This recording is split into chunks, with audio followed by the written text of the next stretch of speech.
59 59 என்பது 60 மாறியது. ஓய்வு பெறுகிற வயது. இவருடைய ஆட்சியிலே தான் மாற்றினார்கள், இல்லை என்று சொல்லவில்லை. என்ன காரணத்திற்காக மாற்றப்பட்டது? 58 என்பது 60 மாறுகிற போது அந்த 2 ஆண்டு காலத்தில் கொடுக்க வேண்டிய பணப்பலன்களை ஓய்வு பெற்ற தொழிலாளி கொடுத்து விட முடியும். ரிட்டையர்மெண்ட் 60 என்ற அடிப்படையில் இருக்கிற போது அந்த 2 ஆண்டுகளுக்கு கொடுக்க வேண்டிய பணப்பலன் மிச்சமாகும். இதை இவர்களுக்கு கொடுக்க முடியும் என்று சொல்லி கற்பனையான ஒரு கணக்கை வைத்துக் கொண்டு 60 மாற்றினார்கள். இப்ப 60 ஆரம்பிச்சாச்சு. வெளியில் வருவதற்கு ரிட்டையர் ஆகி வந்துட்டே இருக்கிறான். கொடுப்பதற்குண்டான ஏற்பாடு என்பதில்லை. 21 மாதம் நிலுவை, அது 21 நகலாமே இருக்கு. 21 ஒரு மாதம் கொடுக்கப்பட்டால் இன்னொன்று டபக்குனே கூடியிருக்கு.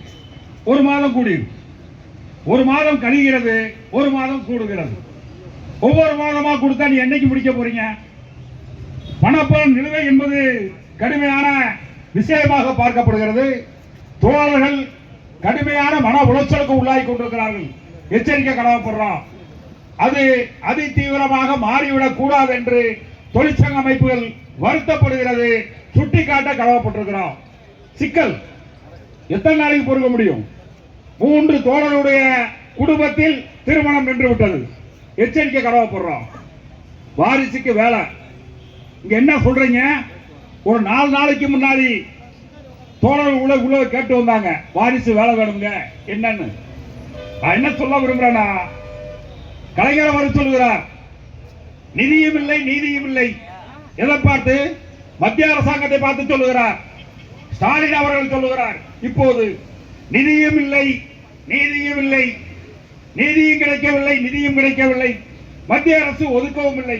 இதுதான் அவர் சொல்லுகிற விஷயம். நாங்கள் போக்குவரத்து கழகத்தினுடைய 93,000 தொழிலாளர்கள் நாங்கள் கேட்கிறோம். தமிழக முதல்வரை, இப்போது நீதி எங்களுக்கு கிடைத்து விட்டது, நிதி நீங்கள் ஒதுக்கவில்லையே, நிதி எங்கே என்று கேட்கிறோம். நீதி கிடைத்தாச்சு. போக்குவரத்து கழக தொழிலாளிக்கு நிதி கிடைக்கவில்லை. யாரிடமிருந்து? ஸ்டாலினிடமிருந்து கிடைக்கவில்லை. இதைத்தான் நாங்கள் தப்பு என்று சொல்லுகிறோம். உங்களுக்குன்னா ரத்தம், எங்களுக்குன்னா தக்காளி சட்னியா கேட்க விரும்புகிறோம். சரியில்லை. இந்த போக்கு என்பது ஆபத்தானது. உங்களுக்கு இழப்பு ஏற்படுகிற போது தொழிற்சங்க அமைப்பு என்ற அடிப்படையில் தமிழக மக்களை பாதுகாப்பதற்காக உடன் நிற்கிறோம். மாற்றமே இல்லை, மாற்று கருத்தும் இல்லை. எங்களை பாதிக்கின்ற போது நீங்கள் அதை கவனத்தில் எடுத்துக்கொண்டு நீங்கள் நிதியை ஒதுக்க வேண்டும். ஒதுக்குவதற்கு அந்த நடவடிக்கை எடுக்காமல் புறம் தள்ளுவது என்பதை ஏற்க முடியாது என்று இந்த நேரத்தில் சுட்டிக்காட்ட கடமைப்படுகிறோம்.